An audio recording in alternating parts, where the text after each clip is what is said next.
3 வருஷமா நடந்துகிட்டு இருக்க ஒரு போரை முடிவுக்கு கொண்டு வரதுக்கு களத்தில் இறங்கிட்டார். அதுதான் நம்மளுடைய ட்ரம்ப். எப்படி இருந்தனா இப்படி ஆயிட்டேன் அப்படின்ற மாதிரி சொல்லுவாங்கல்ல, அதே மாதிரி போன வருஷம் இந்நேரம் ஹீரோ மாதிரி இருந்த ஒரு ஆளை ஒரே வாரத்தில் காமெடியை மாற்றி விட்டுட்டாரு ட்ரம்ப். அதுதான் உக்ரைனோட அதிபர் விளாடிமிர் ஜெலன்ஸ்கி. ட்ரம்ப் தேர்தல் வாக்குறுதியிலே சொல்லிட்டாரு, இந்த போர் 3 வருஷமாக நடக்கு, நான் ஜெயிச்சு பதவி ஏற்கிறதுக்கு முன்னாடி இந்த போர் நிற்கும் அப்படின்ற மாதிரி சொல்லியிருந்தாரு. ஆனால் அவர் ஜெயிச்சு பதவி ஏற்கிறதுக்கு முன்னாடி காசா இஸ்ரேல் போர் வந்து நின்றுச்சு.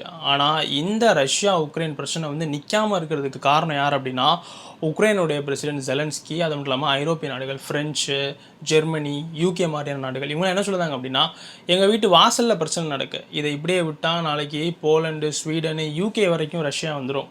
அதனால் அது மட்டும் இல்லாமல் இந்த போரில் நாங்கள் பில்லியன் கணக்கான டாலர் செலவு பண்ணியிருக்கோம், அப்படியெல்லாம் எங்களால் போர் நிறுத்த முடியாதுன்னு இவங்க பிடிச்ச முரண்டு தான் 3 வருஷம் நடந்த இந்த போரை இது வரைக்கும் இழுத்து கொண்டு போயிட்டு இருக்கு. ட்ரம்ப்பால் சால்வ் பண்ண முடியல.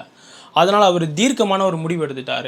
என்ன அப்படின்னா, நீ என்ன வேணால் பேசிக்கோ யூரோப், நீ என்ன வேணால் சொல்லிக்கோ ஜெலன்ஸ்கி, நானும் ரஷ்யாவும் உட்காந்து பேச போகிறோம்.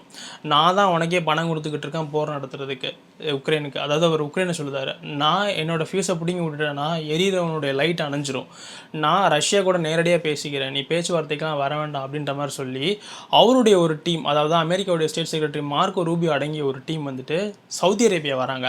அதே நேரத்தில் ரஷ்யாவிலேருந்தும் ஒரு டீம் சவுதி அரேபியா வராங்க. இவங்க சவுதி அரேபியாவை சூஸ் பண்ணாங்க அப்படின்னா டெக்னிக்கலாக அது ஒரு நியூட்ரலான நாடு.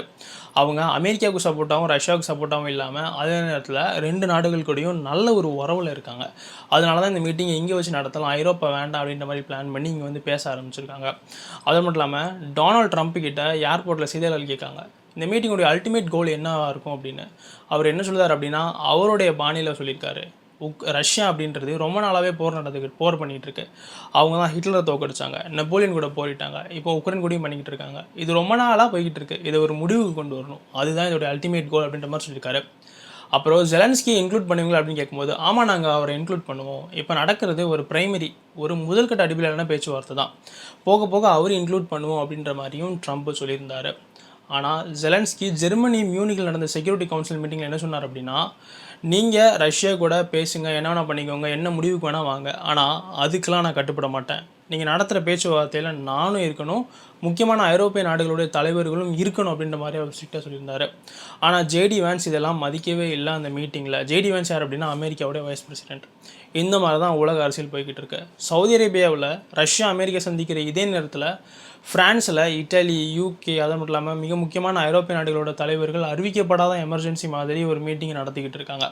இந்த மாதிரி பரபரப்பாக வெஸ்டர்ன் ஜியோ பொலிட்டிக்கல் அப்படின்றது போய்கிட்டு இருக்கு. இது எல்லாத்துக்கும் காரணம் தலைவன் ட்ரம்ப் தான். அது மட்டும் இல்லாமல் அமெரிக்காவுக்கு இன்னொன்று என்ன அப்படின்னா, அவங்க இந்த பிரச்சனை ஆரம்பித்ததுலேருந்தே உக்ரைனுக்கும் அமெரிக்காவுக்குமான ஒரு பெரிதளவில் பாதிக்கப்பட்டு அதை ட்ரம்ப் சீக்கிரம் சரி பண்ணி ஒரு நல்ல பிஸ்னஸை உண்டாக்கி சைனாவை ஐசோலேட் பண்ணணும், அதாவது தனிமைப்படுத்தணும்னு நினைக்காரு. அதனால தான் ரஷ்யா கூட உறவை நல்லா அவர் வச்சுக்கிடணும், நல்லா பேணணும் அப்படின்ற மாதிரி நினைக்காரு. இதை ஷாக் அண்ட் டோ அப்படின்ற மாதிரி சொல்லுவாங்க. அதாவது ஸ்பீடாக ஒரு விஷயத்தை பண்ணி முடிக்கிறது, நம்மளுடைய எதிரி நம்ம என்ன பண்ணுறோம் அப்படின்றத கணிக்கிறதுக்கு முன்னாடியே அந்த விஷயத்தை நம்ம பண்ணி முடிக்கிறது. அதாவது போன வாரம் அவர் ட்ரம்ப்பு புட்டின் கூட ஒரு 90 நிமிஷம் ஃபோனில் பேசினார். ஒரு 2 நாளில் அவங்களுடைய வைஸ் பிரசிடென்ட் ஜேடி வேன்ஸு ஜெலன்ஸ்கி கூட பேசினார்.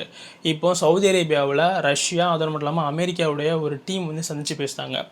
இந்த மாதத்தோட கடைசியில் ட்ரம்ப்பும் புட்டினும் கூட பேசுகிறதுக்கான வாய்ப்பு இருக்குது. இந்த போர் அத்தோட ஒரு முடிவுக்கு வந்துடும் அப்படின்ற மாதிரியும் அரசியல்வாதிகளால் சொல்லப்படுது. உலக அரசியல் இந்த அளவுக்கு பரபரப்பாக போயிட்டுருக்கு ஃப்ரெண்ட்ஸ். இதை பற்றின உங்கள் கமெண்ட்டை நீங்கள் கீழே எழுதுங்க, லைக் பண்ணுங்கள். இந்த வீடியோ உங்களுக்கு பிடிக்கும் அப்படின்னா கமெண்ட் பாக்ஸில் கமெண்ட் பண்ணுங்கள்.